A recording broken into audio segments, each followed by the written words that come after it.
কমলयुत पदकमलं श्रीगुरं वैष्णवांश्च श्रीरूपं साग्रजातं सहगण रघुनाथं सुतं तं सजीवं साद्वैतं सावधूतं परिजनसहित कृष्ण चैतन्यदेवं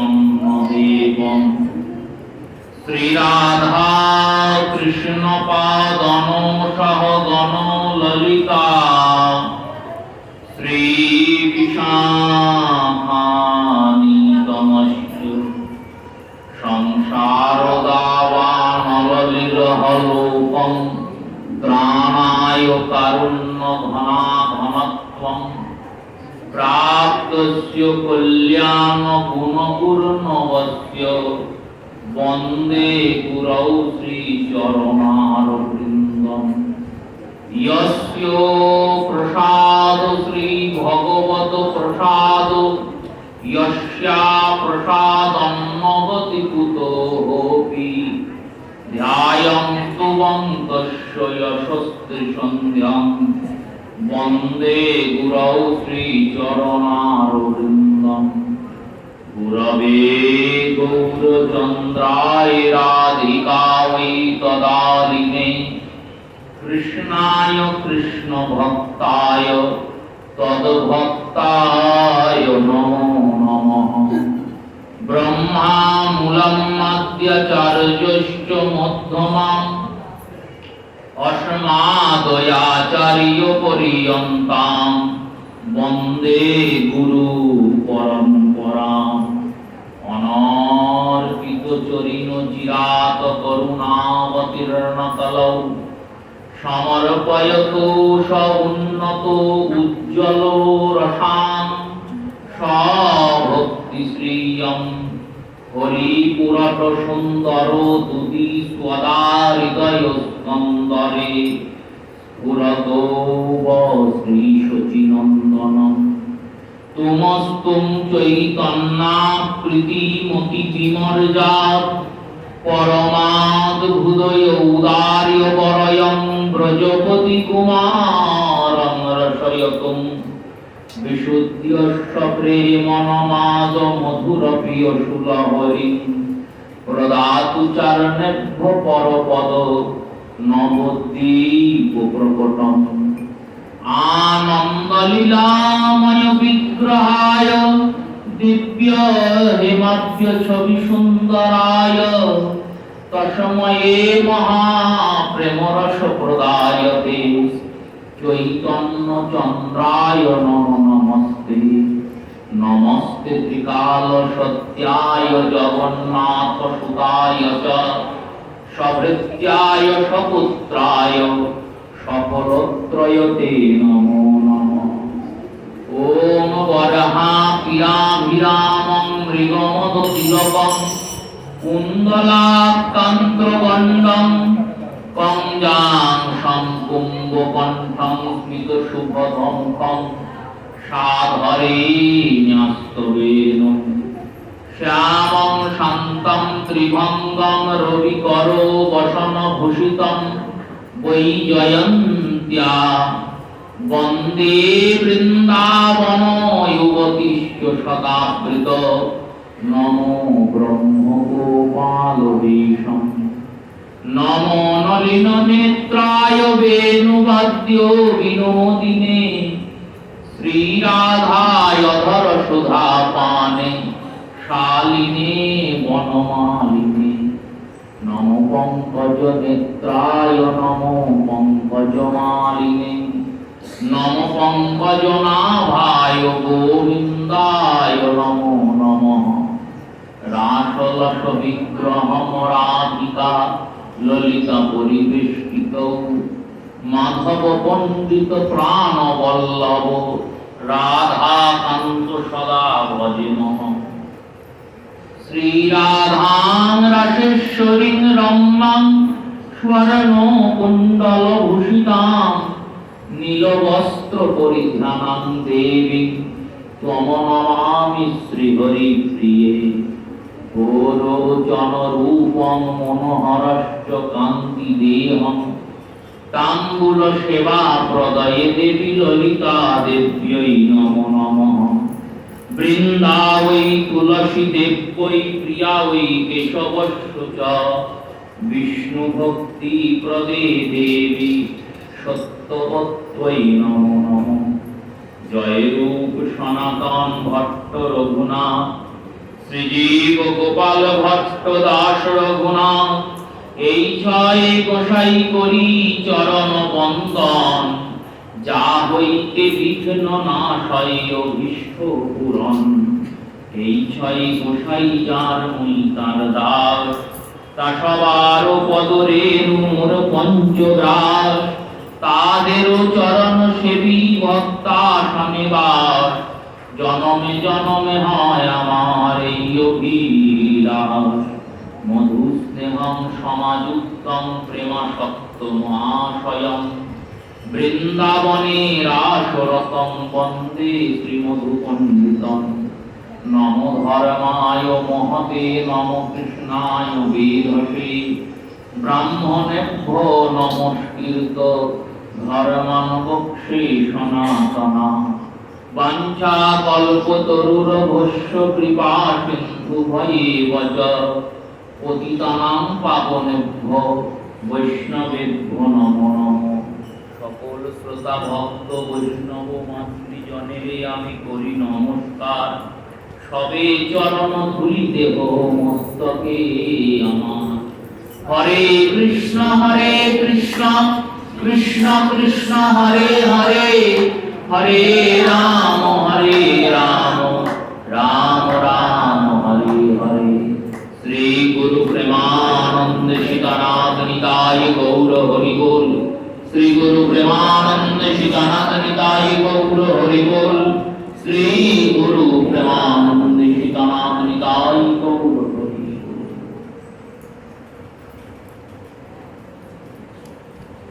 নারায়ণং নমস্কৃত্য নরং চৈব নরোত্তমং দেবীং সরস্বতীং ব্যাসং ততো জয়মুদীরয়ে।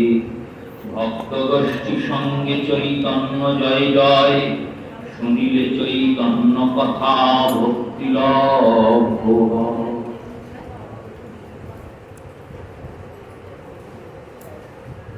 অতঃ অবতার মহিমা अस्माक देवर आविर्भति भगवन नाम लहरी। परितनां पापयोरपि पुरुरभीषयष्टततनुभृतां अहो व्रजप्रयां हृदपि नवनीता भूतानं लोके जस्मिनं तरति सा गौर मम गति।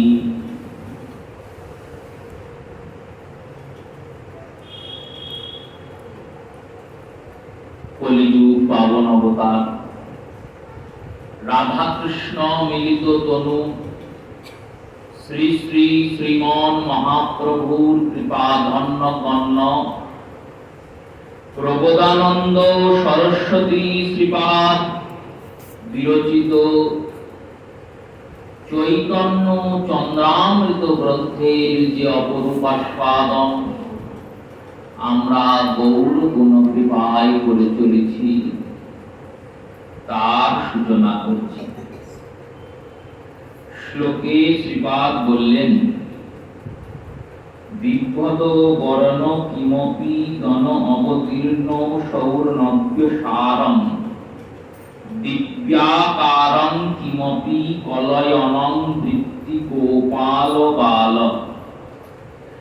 আবিষ্করণ্যং কলিত দেব স্বারে তত্যাশ্চর্য লীলাং সাক্ষাৎ রাধা মধুর রবি পূর্ব ভাবে গৌরচন্দ্র। বিগলিত বিশুদ্ধ স্বর্ণের বর্ণ ধারণ করে দিব্য কিশোর গোপাল বিগ্রহ কখনো কখনো অবসরকালে যিনি রাধা মাধবের কৈশোর লীলা প্রকাশ করে চলেছেন, সেই রাধা মাধবের একাকী ভাবতা সহিত একাগ্রিত তনু শ্রী গৌরহরি রূপে শোভা পাইতেছেন। শ্রীপাদ বলছেন, গৌরাঙ্গ সুন্দরী কিশোর রূপটি দেখো, কেমন রূপ না, মধুর মধুর গৌর কিশোর, মধুর মধুর হাট, মধুর মধুর সব সহচর, মধুর মধুর মধুর মধুর গৌর কিশোর, মধুর মধুর নাট, মধুর মধুর সব সহচর, মধুর মধুর হাত। এই গৌরাঙ্গ সুন্দর তার কিশোর রূপ প্রত্যেক মনুষ্য দেহের সব থেকে সৌন্দর্য রূপশোভা ধারণকারী সময় কিশোর অবস্থা। বাল্য অবস্থাতে শরীরের সম্পূর্ণ গঠন সম্পূর্ণ হয় না,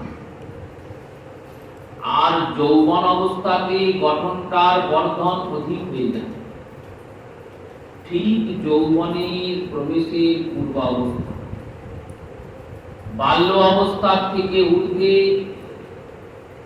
আর যৌবন অবস্থার ঠিক আগে শরীরের মধ্যে যখন বাল্য অবস্থার সমস্ত বালকতা, সমস্ত নমনীয়তা দূর হয়েছে,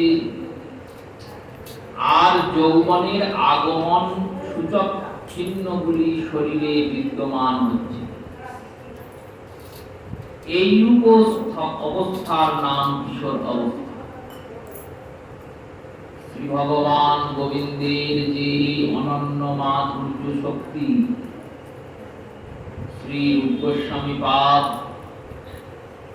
শক্তির বিচারে, গুণের বিচারে মনুষ্য শরীর থেকে ভগবান শ্রী গোবিন্দ অবধি বিচার্য তুলনীয় বিষয়কে স্থাপনা করলেন। দৃষ্টান্ত দিয়ে মহাজনগণ বলছেন, কোন ব্যক্তি ধন সম্পত্তি সঞ্চয় করে 1 লক্ষ টাকা জমিয়েছে, তাকে আমরা কি বলবো? লক্ষপতি। লক্ষ জমিয়েছে। আর কোন ব্যক্তি আরো সঞ্চয় করে 1 কোটি টাকা জমিয়েছে, তাকে বলবো কোটিপতি। এই দুই ধনীর মধ্যে কে বড় কে ছোট বিচার কি করে হবে? লক্ষ টাকা থেকে কোটি টাকার বেশি দাম, ওর কাছে কোটি টাকা আছে মানে ওর ধন বেশি। সেই রূপে গুণের বর্ণনা করছেন শ্রী রূপ গোস্বামী। বলছেন, দেখো আমাদের এই মনুষ্য অবয়বে, এই নর শরীরটার মধ্যে 40 প্রকারের গুণ আছে, প্রত্যেকের মধ্যেই আছে। এই 40 প্রকার গুণের মধ্যে কোন কোন মনুষ্য শরীরে 30, 35, 38 অব্দি গুণের বিস্তার হয়। তার অধিক বিস্তার একমাত্র মহাপুরুষদের শরীরের মধ্যেই হয়। 40 প্রকার গুণ বৈশিষ্ট্য এই মনুষ্য জনির দেহধারী প্রত্যেক ব্যক্তির মধ্যে বিদ্যমান। মনুষ্যরা দেব অর্চন করেন, দেবতাদের অর্চনা করেন। দানব অর্চন তো আর করা হয় না, দৈত্য রাক্ষস এদের পূজা তো কেউ করে না। সচরাচর বেদ ধর্ম অনুযায়ী আমরা দেব অর্চন করি, দেবতাদের পূজা করি। কেন করি? বলেন, তারা আমাদের উচ্চে আছেন তাই করি। যেমন বেদ বর্ণিত প্রত্যক্ষ 5টি দেবতা প্রথম দেবতার নাম মাতৃদেব, দ্বিতীয় দেবতার নাম পিতৃদেব, তৃতীয় দেবতার নাম গুরুদেব, চতুর্থ দেবতার নাম অতিথিদেব, আর পঞ্চম দেবতার নাম কুলদেব, কুলদেবতা। এই পাঁচজনার অর্চনা কেন করা হয়? ভক্তি, শ্রদ্ধা, বন্দনা, প্রণাম, সেবা। কেন? এনারাও আমাদের উপরে পিতা, মাতা, গুরু এবং অতিথি। এই দেব তত্ত্বের মধ্যে অধিক শক্তি আছে। এখানে ওই পিতৃ, মাতৃ, অতিথি এদের কথা বুঝলে হবে না, গুরুদেবকেও ধরলে হবে না। এখানে ইন্দ্র আদি দেবতাদের কথা বলা হচ্ছে। ইন্দ্র, যম, বরুণ, আদিত্য, রুদ্র, স্পিত, এই যে 33 কোটি দেবতা, সংখ্যা বিশেষেও প্রকার বিশেষেও 33 কোটি। সংখ্যা বিশেষ কেন বললেন? দেখো, একা চন্দ্রদেবের 27 জন পত্নী, এইবার 27 জন পত্নী পূর্বস্বরা, পুষ্যা, উত্তরা ফাল্গুনী, পূর্ব ফাল্গুনী, এই যে 27টা নক্ষত্র, প্রত্যেক দিন একটি করে নক্ষত্র থাকে। বিশাখা, ভদ্রা, শ্রবণা, জয়া, বিজয়া, এই সমস্ত নক্ষত্ররা চন্দ্রদেবের পত্নী। প্রত্যেক পত্নীর দ্বারা চন্দ্রদেবের 10টি করে সন্তান হয়েছেন। এই রূপে ইন্দ্রদেব, অগ্নিদেব, বরুণদেব। অগ্নিদেবের 8 জন পুত্র, এনারাই অষ্টবসু স্বরূপ। আর এই প্রত্যেক বসুরও একাধিক সন্তানের বর্ণনা পুরাণাদিতে প্রাপ্তি হয়। তাই সংখ্যা বিশেষ নয় বলা যাবে না। যদি কেউ বলে 33 কোটি দেবতা নাই, গুণিয়ে দেখাতে পারবেন, তো গুণিয়ে দেখতে গেলে তো সেখানে যেতে হবে। কেউ দূর থেকে কাটোয়াকে দেখে বলে দিল কাটোয়ায় 6 লক্ষ লোক বাস করে। এবার 6 লক্ষ লোকই বাস করে নাকি দেখতে গেলে কাটোয়াতে যেতে হবে, প্রত্যেকের ঘরে ঘরে গিয়ে লোক সংখ্যা গুনতে হবে, তারপরে বলতে হবে যে কত লোক বাস করে। সেই রূপে দেবলোকে 33 কোটি দেবতা আছেন কি নেই, সেটা জানতে গেলে দেবলোকে যেতে হবে। এবার দেবলোকে গেলেই তো হবে না, গুণে আবার ফিরেও আসতে হবে। আমাদের এই নরশরীরের এই ক্ষমতা নাই। তাই সংখ্যা বিশেষেও। আর কোটি শব্দের একটি অর্থ প্রকার, প্রকারকেও কোটি বলে। জীব কোটি, দৈত্য কোটি, নর কোটি, এখানে প্রকার বোঝায়। এই কোটি শব্দের অর্থ প্রকার। 33 কোটি মানে 33 প্রকার, এটিও ঠিক, ভুল নয়। এই দেবগণের মধ্যে মনুষ্য শরীরের থেকে 10টি গুণ অধিক হয়। দিব্যতা, গন্ধতা, গমনাগমনের ক্ষমতা, প্রদান করার বস্তু প্রদানের ক্ষমতা, বর প্রদানের ক্ষমতা, এই 10টি গুণ দেবতাদের বেশি হলো। মানুষের 40টা ছিল, দেবতাদের গুণ হলো 50টা। শ্রীরূপ গোস্বামী পাদ বললেন এই দেবতারা 3 জনার ভজনা করেন। দেবতাদের উপরে 3টে দেবতা আছে। যেমন আমাদের এইখানে কিছু মন্ত্রী সন্ত্রী আছেন, বিধায়ক, সাংসদ, এনাদের উপরে মুখ্যমন্ত্রী আছেন, তার উপর প্রধানমন্ত্রী আছে, তার উপর রাষ্ট্রপতি আছে।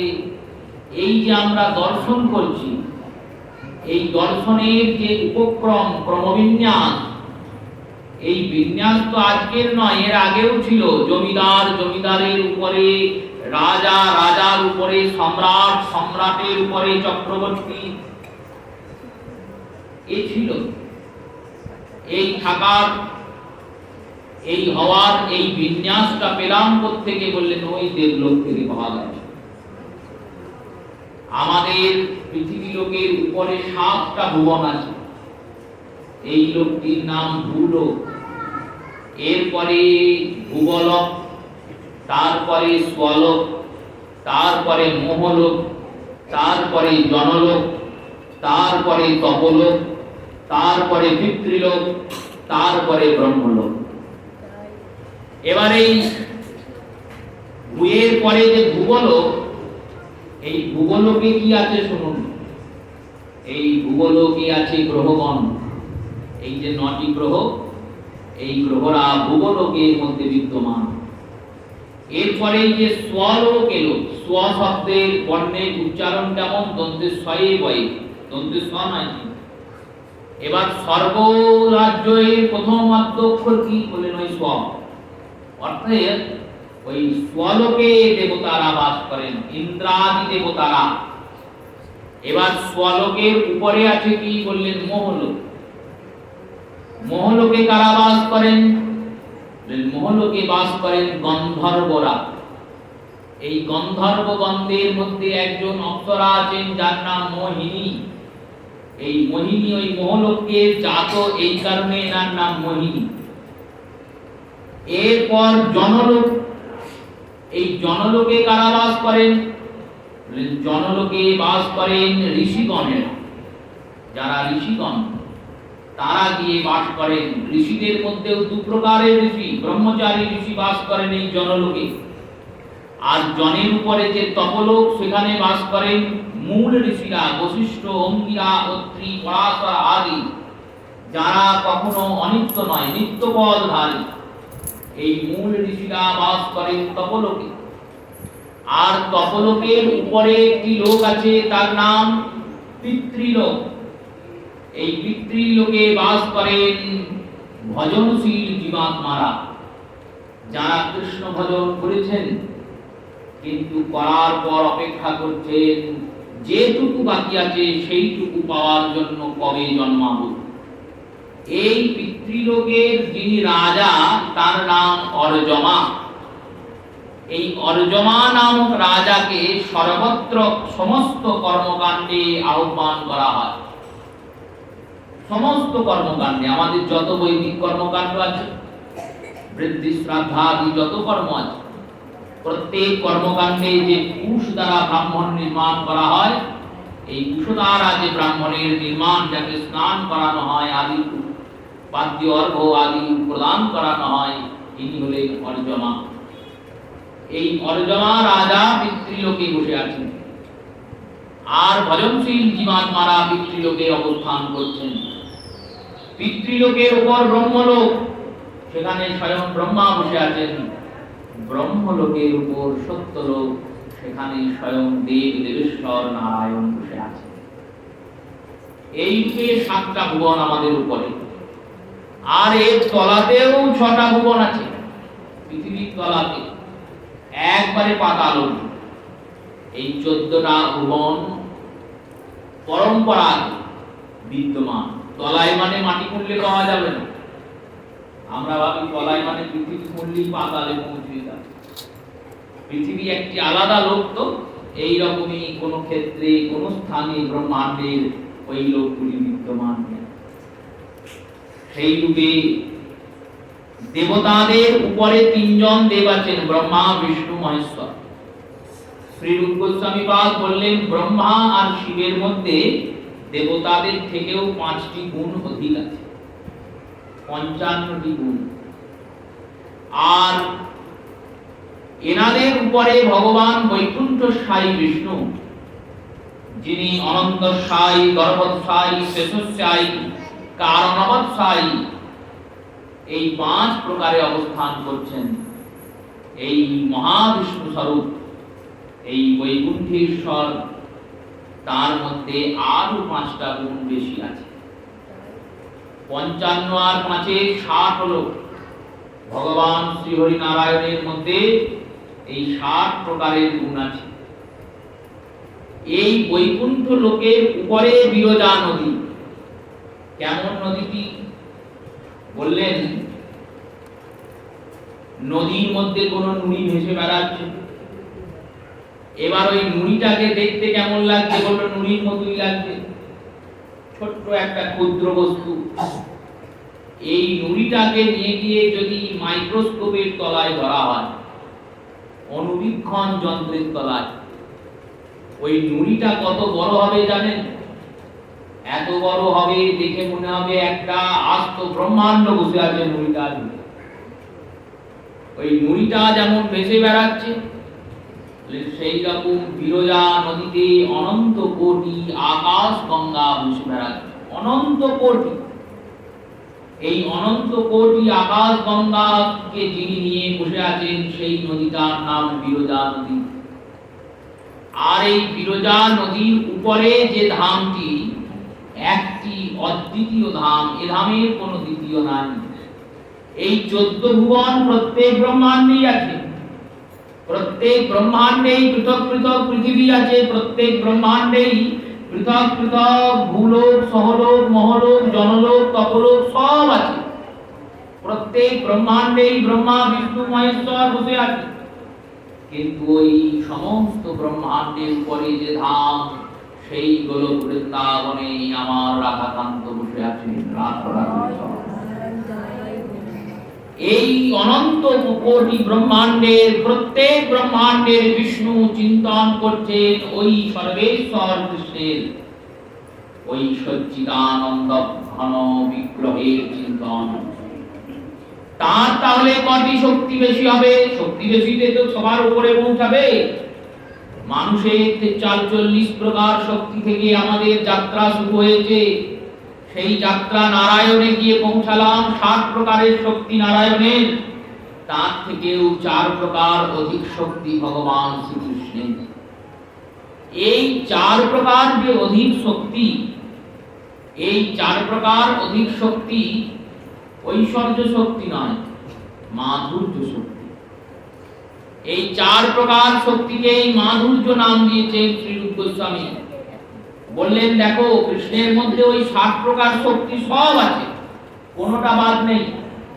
যেমন ১ থেকে ৯ সংখ্যার মধ্যে নবম উচ্চারণ করলেই তার মধ্যে ১ থেকে অষ্টম বসে আছে। কেউ যদি বলে আমি নবম শ্রেণীতে পড়ছি, এর মানে দুটো হয়। বললো কি কি? না, প্রথম অর্থ আমি নবম শ্রেণীতে পড়ছি, আর দ্বিতীয় অর্থ হয় আমি প্রথম থেকে অষ্টম শ্রেণী পার করে এসেছি ভাই, তবেই তো নবমে বসে আছি, নাহলে তো বুঝতে দিত না। সেই রূপে ৬০ প্রকার শক্তি ভগবানের মধ্যে বিদ্যমান হয়ে আছে। অধিক যে ৪ প্রকার শক্তি, সেই ৪ প্রকার শক্তির মধ্যে প্রথম শক্তির নাম বেণু মাধুর্য। ভগবানের বেণুর মাধুর্যতা। দ্বিতীয় শক্তির নাম বললেন, দ্বিতীয় শক্তির নাম রূপ মাধুর্য, ভগবানের রূপ। তৃতীয় শক্তির নাম লীলা মাধুর্য, ভগবানের লীলা। আর চতুর্থ শক্তির নাম প্রেম মাধুর্য, ভগবানের প্রেম। এই এত কিছু বিস্তারিত বলার কারণ কি? বলল এই রূপ মাধুর্যের আস্বাদনের জন্য। ভগবানের রূপটি কেমন দেখুন, কেমন রূপ। স্বয়ং গৌর সুন্দর নিজ মুখে চরিতামৃতে সনাতন গোস্বামীকে বলছেন, শোনো সনাতন, কৃষ্ণের রূপের এক কণ ডোবায় যেন ত্রিভুবন, সর্বজীবে করে আকর্ষণ। বললেন কৃষ্ণের রূপের একটা কণা এই ৩ ভুবনের সবাইকে জুড়িয়ে দেবে। যত রূপবান হোক, যত রূপবতী হোক, যত যত ব্যক্তি হোক না কেন, সবাই যদি একবার জীবনের মধ্যে এক নিমেষ কাল, নিমেষ কাল মানে এই চোখটা পড়তে যে সময় লাগে, এই চোখের পলক পড়তে যে সময় লাগে, এইটুকু সময়ও ভগবানের একবার রূপ দর্শন করে, তাহলে দ্বিতীয়বার আর সে কাউকে দেখতে ইচ্ছাই করবে।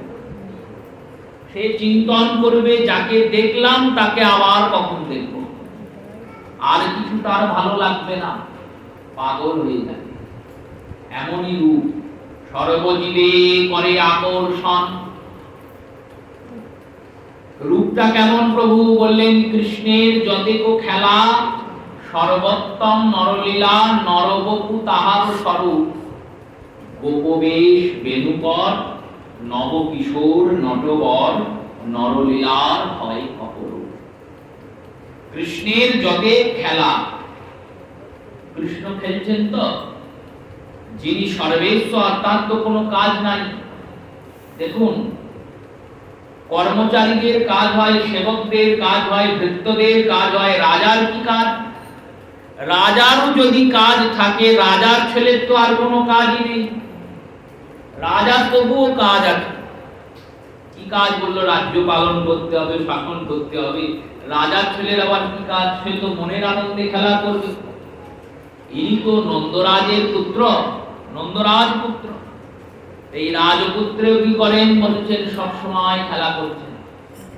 কেমন খেলা করছেন? একটাল মাটি নিয়ে কেউ বসেছেন, বসার পরে মাটি দিয়ে সুন্দর একটা মূর্তি করলেন, করার পর দেখছেন মূর্তিটা সবই ভালো, হাতটা ভালো নয়, আবার ভেঙে দিলেন। ভেঙে দিয়ে এবার একটা ফলের বিগ্রহ করলেন, ফল তৈরি করলেন। কিছুক্ষণ পর আবার ভেঙে দিলেন, একটা কলসি তৈরি করলেন, মাটিটা সেই একটাই আছে।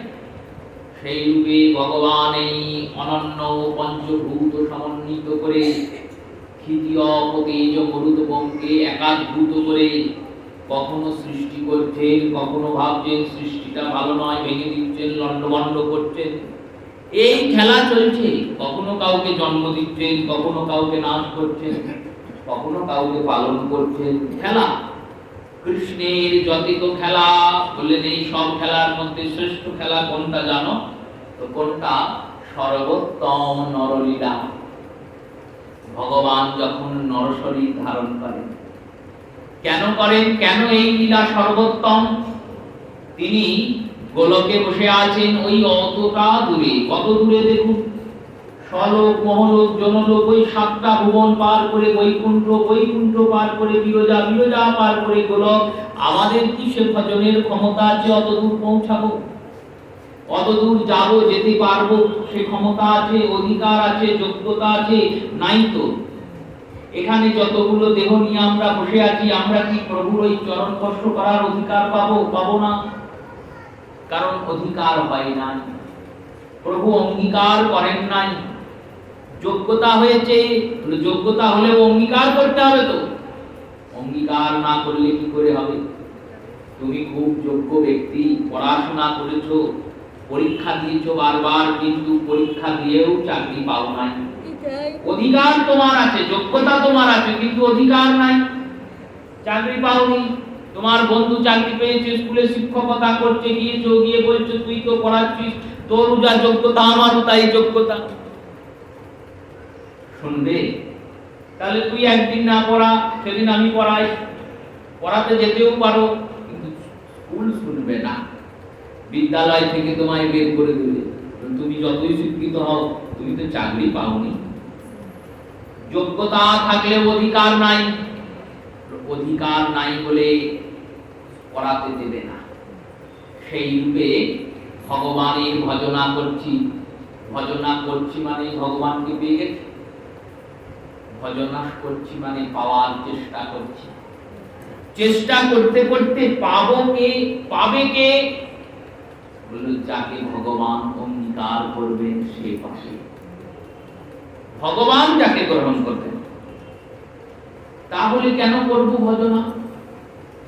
এতই যদি অপেক্ষা করতে হয়, এতই যদি কষ্ট হয়, এত যদি ধৈর্য ধরে বসে থাকতে হয়, বাবা কেন বসে থাকবো? বসে থেকে আমার লাভ কি? শ্রী রসিক শেখর বিশ্বনাথ চক্রবর্তী বাদ টিকা করলেন, বললেন দেখো, এক মালিকের আম বাগানের আম ছিল, লোকেরা খুব ভিড় মারত, ছেলেরা যে উৎপাত করত, প্রহরী বসিয়ে রাখতে হতো, প্রহরীরা বসে থাকতো, বাঁদরে এসে আম খেত, খুব সমস্যা। মালিক চাকরকে বললেন এক কাজ কর বাপ, গাছের যত আম আছে মুড়িয়ে তুলে নিয়ে চলে আয়। সব আম তুলে নিয়ে চলে এসেছে। এবার সব আম তো পাকবে না, কোনো আম পাকা, কোনো আম কাঁচা, কোনো আম আধ কাঁচা, আধ পাকা। মালিক বললেন, এক কাজ কর, যেগুলো পেকেছে সেগুলো বনিয়ে খাওয়া শুরু কর, আর যেগুলো কাঁচা আছে, যেগুলো আধ কাঁচা আছে, তো সেগুলো রেখে দে, যখন পাকবে তখন খাবে। সেই রূপে ভগবানের ভজন করতে করতে যে সাধক সিদ্ধ হয়ে গেছে, তিনি ভগবান পেয়ে গেছেন। যারা পান নাই তাদের দুঃখ করার কিছু নাই। ওই কাঁচা আম যেমন একদিন পাকবে, তেমনি ভজন করতে করতে তুমিও একদিন গৌরকে পাবে। এই পাওয়ার আকাঙ্ক্ষায় বেঁচে থাকবে। যদি ধৈর্য ধরে না বসতে পারো, যদি ভগবানের ভজনে অধৈর্য হয়ে পড়ো, তাহলে চিন্তা করো সংসারে সুখ পাওয়ার আশায় আমরা কত ধৈর্য ধরে বসে থাকি। আজকে দুঃখ পেলাম, কাল সুখ পাবো, এই ধৈর্য ধরেই তো আমরা সংসারে বসে আছি। আজকে আমায় 10টা কথা শোনালেও হয়তো কাল ভালো করে কথা বলবে। সামান্য জীবের জন্য এত ধৈর্য ধরে বসে থাকতে পারছো, গোবিন্দের জন্য, গৌরের জন্য পারবে না। যখনই অধৈর্য হবে তখন চিন্তা করবে, না না, প্রভু কৃপা করবে। আমার টাকার মধ্যে হয়তো কোনো খামতি আছে, আমি হয়তো সেভাবে ডাকতে পারছি না। এই ডাকছি আমরা। মহাপ্রভু বললেন, দেখো আমরা প্রভু অবধি পৌঁছাতে পারছি না, কিন্তু প্রভু করেন কি, কোন কোন সময় কৃপাপূর্বক ওই ভূলোক ছেড়ে এই পৃথিবী লোকে নেমে আসে। এই সময়ে যে সঙ্গ করেন তারা ধন্য হয়ে যান। সর্বোত্তম নরলীলা নরবপু তাহার স্বরূপ। এই নরলীলার মধ্যে ভগবানের কোন সময়টা সর্বশ্রেষ্ঠ দেখো। অনেকে বলবেন বাল্যকাল, মহাপ্রভু কিন্তু বাল্যকাল বলছেন না, বললেন নবকিশোর নটবর, নরলীলার হয় অপরূপ। নবকিশোর নটবর, এই নবকিশোর স্বরূপ। ন শুশ্রম জায়তে, শুশ্র মানে দারিম, দারিম কঠিনানি, এই রকম স্বরূপ। এই স্বরূপটি সর্বোত্তম কেন? বললেন এই সময়ে মাধুর্যে প্রবেশ হয়েছে, কিন্তু এই মাধুর্যের মধ্যে কোনো কামের গন্ধের প্রবেশ হবে না। একবারে শুদ্ধ প্রেম এই স্বরূপের চিন্তনে থাকবে। এই কিশোর স্বরূপ গোবিন্দ। আর সখীরা বললেন এনারা কিশোরী স্বরূপ, এনারাও কিশোরী। কিশোরের সঙ্গে তো কিশোরীরই বন্ধুত্ব হবে। এই কিশোরী স্বরূপ সখীরা গোবিন্দের ভজনা করেছেন। সেই গোবিন্দই গৌর সুন্দর রূপে নবদ্বীপে প্রকট হয়েছেন। মধুর মধুর গৌর কিশোর, মধুর মধুর নাথ, মধুর মধুর সব সহচর, মধুর মধুর হাত। এই সুন্দর বৈশাখ মাস কিশোরস্তরীয় শ্রী গৌরাঙ্গ সুন্দর বিকাল বেলায় একবারে মধ্যাহ্ন কালে পরে সূর্য অস্ত, সেই সময় অধিক উষ্ণতার জন্য, গরমের জন্য প্রভুর অঙ্গ থেকে শ্বেত ঝরছে। বসে আছেন দাওয়াতে, গদাধর এসেছেন, এসে গৌরাঙ্গ সুন্দরকে বলছেন, চরম গরম নিমাই, এই উষ্ণতাকে কি করে দূর করা যায়? তখন তো আর এসি ছিল না যে এসি চালিয়ে দেবে, গরম দূর হয়ে যাবে। পাখাও ছিল না। আজ থেকে 500-550 বছর আগের কথা, প্রভুর সময়ের কথা। শচীমাতা বাতাস করছেন নিমাইকে, নিমাইয়ের অঙ্গ ঘামছে। তো যখন গরম থাকে না, সবে সবে গ্রীষ্মের আগমন হয়, তখনও নবনীত এর মতো নিমাইয়ের অঙ্গ গলতে লাগে। নবনী যেমন একটু উষ্ণতা পেলেই গলে যায়, সেই রকমই নবনীত কোমলম অঙ্গম গৌরাকৃতম। গৌর সুন্দরের অঙ্গটা কেমন? বললেন ননীর মতো কোমল। কতটা কোমল, এই কোমলতা অঙ্গ তার মধ্যে সিঞ্চন হলো কি করে? বললেন দেখো, শ্রী ভগবানের অঙ্গই তো গৌরাঙ্গ।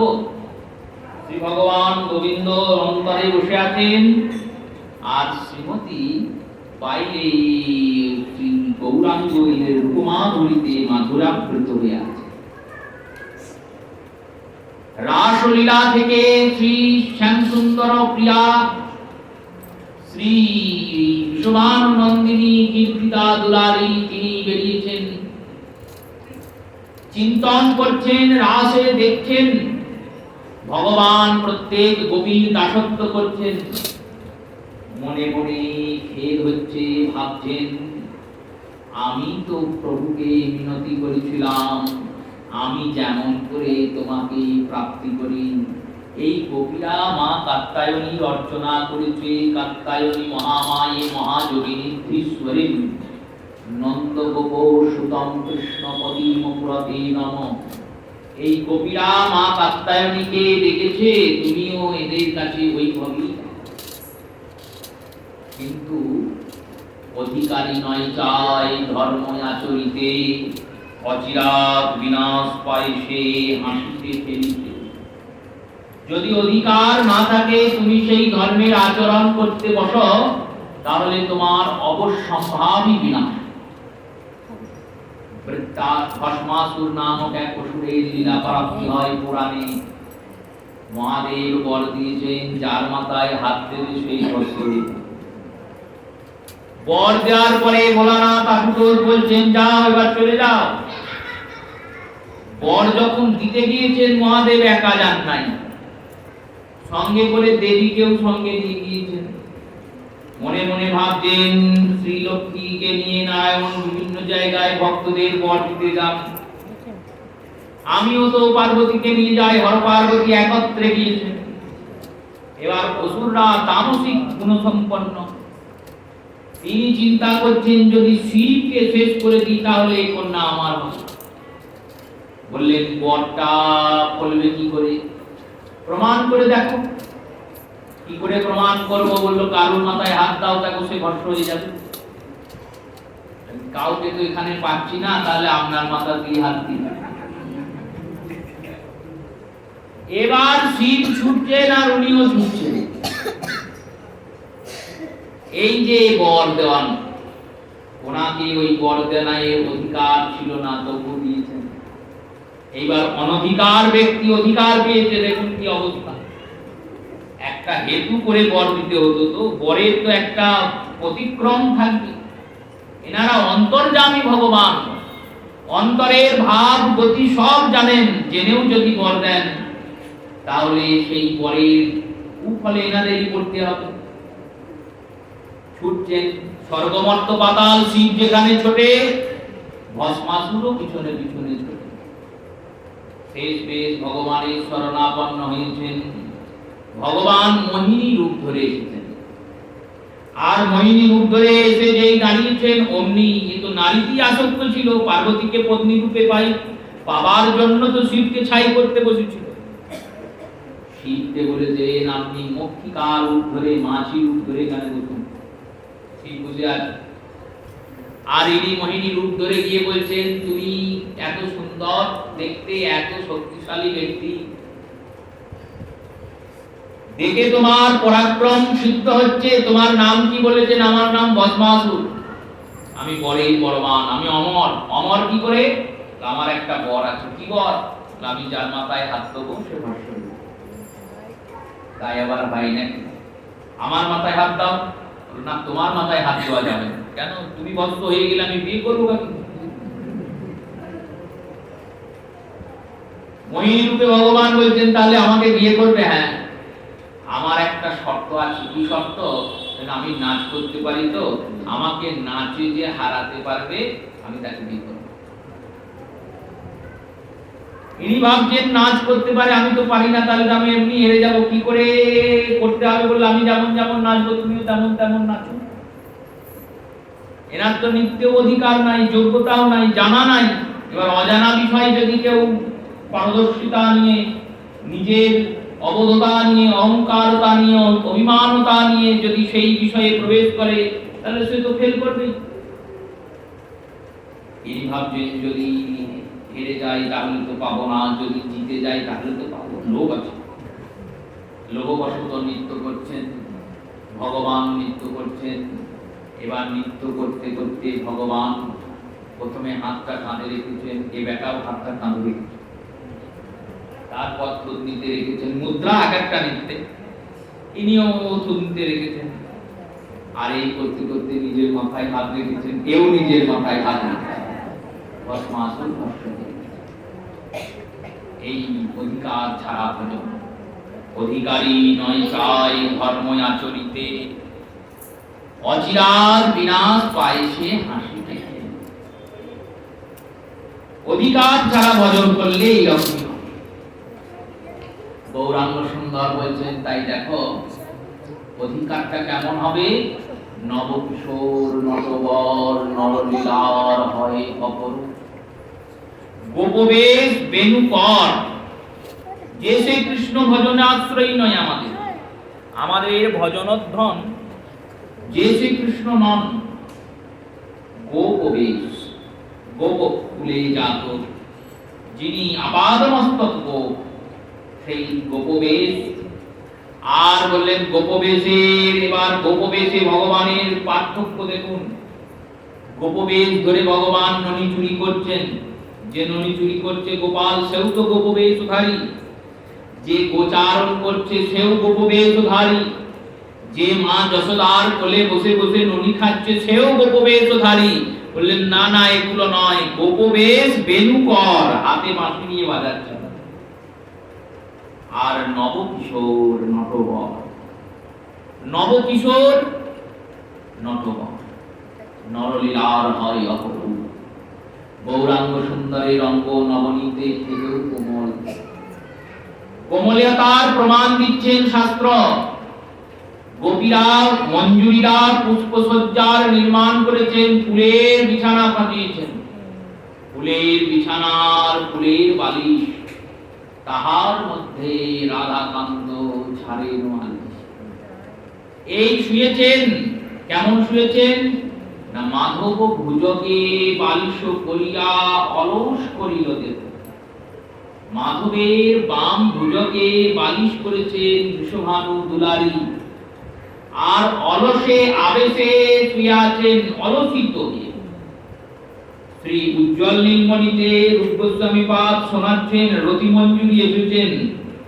আর এসে অপরাহ্ন কালে রাধারানীকে দেখছেন, আর দেখে বলছেন, দেখ সখীরা, আমরা কত বিচিত্র শৃঙ্গার করেছিলাম, আর এখন রাধারানীর শৃঙ্গারটা পরিলক্ষণ কর। এখন শ্রীমতীর শৃঙ্গার কেমন না, সুন্দর ফণিস্বরূপা, বেণীর মাঝখানে ময়ূরপুচ্ছ এসেছে, আর সুন্দর মালাটা বিগলিত হয়ে গেছে কেশর চন্দনের, সুন্দর ললাটে চন্দনের তিলকা শোভিত। ভালো করে চেয়ে দেখ সখী, ওই রাধারানীর অঞ্চল বসনে কি যেন একটা দিব্য সম্পদ আবদ্ধ হয়ে আছে। সখীরা দেখছেন, তাই তো শ্রীমতীর শৃঙ্গারে তো আমরা ময়ূরের পালক ব্যবহার করি না, কারণ ময়ূরের পালকটা তো শ্যামসুন্দরের মস্তকেই থাকে। সেই ময়ূরপুচ্ছটি রাধারানীর কেশবেণীতে কোত্থেকে এলো? ইঙ্গিত দিয়ে মঞ্জুরিরা বলছেন, যখন শ্রীমতী শয়ন করেছেন, তখন মাধবের কেশ থেকে ময়ূরের পাখাটা নেমে এসেছে। কেন নেমে এসেছে জানো তো? কেন না, ওই ময়ূরের পাখাটার অতি গর্ব ছিল, অহংকার ছিল, অভিমান ছিল। কি অভিমান?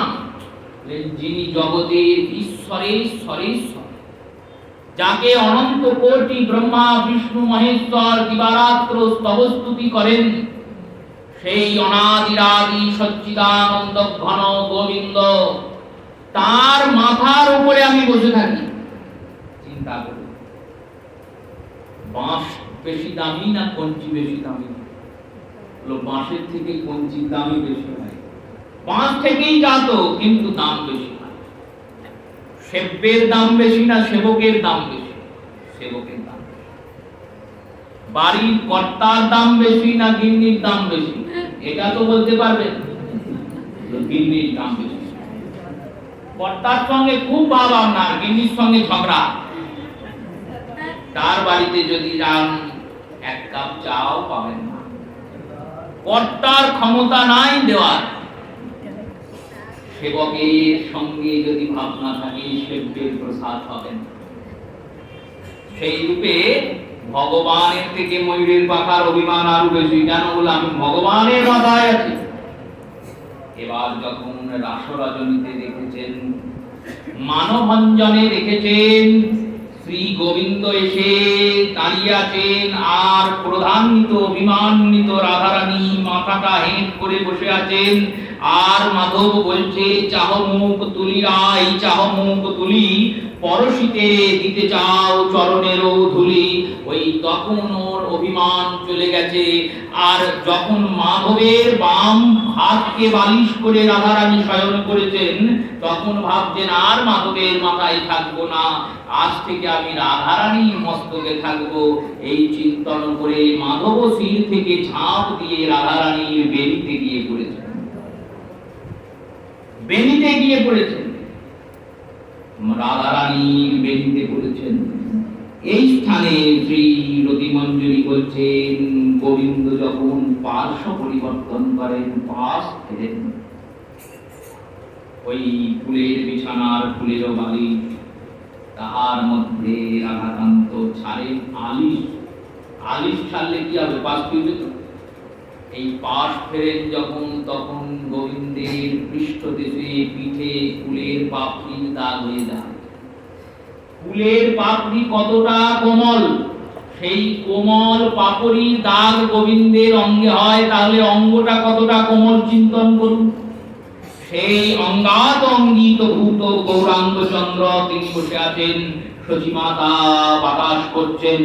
গদাধর বলছে ভাই খুব গরম লাগছে, বৈশাখ মাস। শ্রী বিষ্ণু শালগ্রামের ঝাড়া প্রসাদ দিয়ে প্রভুকে পাইয়েছেন সচিমাতা। প্রভু ঝাড়া প্রসাদ পেয়েছেন, আর পেয়ে গৌর গদাধর ছুটে চলেছেন সেই সুরধ্বনির তটে, সুরধ্বনির তীরে গিয়েছেন। আর সুরধ্বনির তীরে গিয়ে যখন ঝাঁপ দিয়ে পড়ছেন গঙ্গার জলে, আর ওই ঝাঁপ দেওয়ার সময় জল ছিটকে ছিটকে নদীয়ার নাগরীদের গায়ে লাগছে, তখন গৌরাঙ্গ সুন্দরের দিব্য শোভা দর্শন। কেমন দর্শন হচ্ছে শোভাটা দেখুন। শ্রী সুরধনী গঙ্গা দেবী, তিনি লাল রক্তবর্ণা, ত্রিবর্ণ তো, যমুনা ত্রিবেণী, গঙ্গা যমুনা সরস্বতী। সরস্বতী শ্বেত বর্ণা, যমুনা কৃষ্ণ বর্ণা, আর গঙ্গা লাল বর্ণা। এই লাল গঙ্গার মাঝখানে যখন গৌরাঙ্গ সুন্দর ঝাঁপ দিচ্ছেন, দেখে মনে হচ্ছে গঙ্গার মাঝে যেন একটা সোনার পদ্ম ফুটেছে। এবার এই সোনার পদ্মে যখন ওই অস্তাচলে যাওয়া সূর্যের আলো পড়ছে, পদ্মের পাপড়িতে যেমন বিকিরণ হয়, স্বর্ণের মধ্যে যেমন সহজাত বিকিরণ দুটি প্রভাব বিস্তার হয়, একটা সোনার বস্তুকে যদি আপনি কোনো স্থানে রাখেন, সেখানে অল্প একটু আলো যদি প্রবেশ করে, তাহলেও কিন্তু সোনাটা চকচক করবে। কেন বললেন? সোনার মধ্যে এই বিকিরণের ক্ষমতা আছে। সেই স্বর্ণ অঙ্গভূত রাধারানীর অঙ্গীভূত অঙ্গীকারকারী শ্রী গৌরাঙ্গ সুন্দরের উপর অস্তাচলে যাওয়া সূর্যের রবিরাশির কিরণরাশি যখন পড়ছে, তখন তার দুটিতে সবাই গৌরবদন দেখছে। প্রিয়া দেখছেন, প্রিয়া গিয়েছেন জল আনতে, বিষ্ণুপ্রিয়া জল আনতে গিয়েছেন, তো গিয়ে দেখছেন গৌর সুন্দর। পদকর্তারা শ্রী অভিসার লীলার এখান থেকে সূচনা করেছেন। অভিসারের যে গৌরচন্দ্রিকা, সেই গৌরচন্দ্রিকাতে দেখবেন পদকর্তা শোনাচ্ছেন, শ্রী বিষ্ণুপ্রিয়া বলছেন, সেই সখীদের শোন সখী, আজকে গঙ্গার ধারে যাকে দেখে এলাম তারে সই, দেখে এলাম তারে, এক অঙ্গে এত রূপ, দুই নয়নে না ধরে, সোনার বদন খান। এই দেখুন এক পদ, কিন্তু দুটো জায়গায় দুরকম ব্যবহার। যখন কালীয় বদন খানি হবে তখন কৃষ্ণ হবেন, আর যখন সোনার বদন খানি চন্দনেতে মাথা, আমা হইতে জাতি পুলমান না গেল রাখা। সেই নবকিশোর গৌরচন্দ্রের দর্শন করছেন শ্রী শ্রীপাদ প্রবোধানন্দ। সেই নবকিশোর, সেই মধুর মধুর গৌর কিশোর, মধুর মধুর নাচ। নাচ মানে বললেন যিনি নাচ করেন, নৃত্য করেন। নৃত্য করেন কোথায় বললেন? শ্রীবাসের অঙ্গনে। নৃত্য তো প্রভু শ্রীবাস অঙ্গনে করেন। শ্রীহরি বাসরে হরি কীর্তন বিধান, নিত্য আরম্ভিলেন প্রভু জগতের প্রাণ। শ্রীবাস শব্দের অর্থ, শ্রী অর্থে ভক্তি, আর বাস শব্দের অর্থ বললেন ভক্তি যেখানে বাস করেন সেই ভক্তি বাসকারী অঙ্গন শ্রীবাসঙ্গন। এই ভক্ত হৃদয়ের উপর শ্রীবাসঙ্গনে গৌরচন্দ্র নৃত্য করছেন। সেই মধুর মধুর গৌর কিশোর, মধুর মধুর নাচ, মধুর মধুর সব সহচর, মধুর মধুর হাত। একা নৃত্য করছেন না, সাঙ্গ পাঙ্গ উপাঙ্গ সহচর বৃন্দ সবাইকে নিয়ে নৃত্য করছেন। সেই শিবাসঙ্গনের নাটুয়া গোড়া আমাদের হৃদয়ে মাঝে এসে নৃত্য করুক, আর আমাদের এই হৃদয়টা গৌর সুন্দরের চরণে জন্মে জন্মে সমর্পিত হোক। এই অভিলাষ গৌরহরির চরণে জানিয়ে প্রত্যেক শ্রোতা মাতা ভক্ত বৈষ্ণব চরণে প্রণাম পূর্বক বৌদ্ধকাল হরিকথা অবসর দিলাম। শ্রী গুরু প্রেমানন্দে।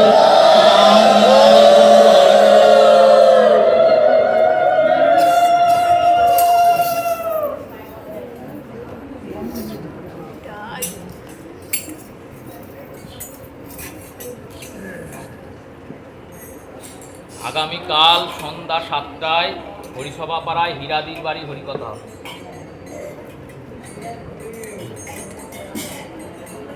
জয় জয় রাধে কৃষ্ণ গোবিন্দ, জয় জয় রাধে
Hare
राधा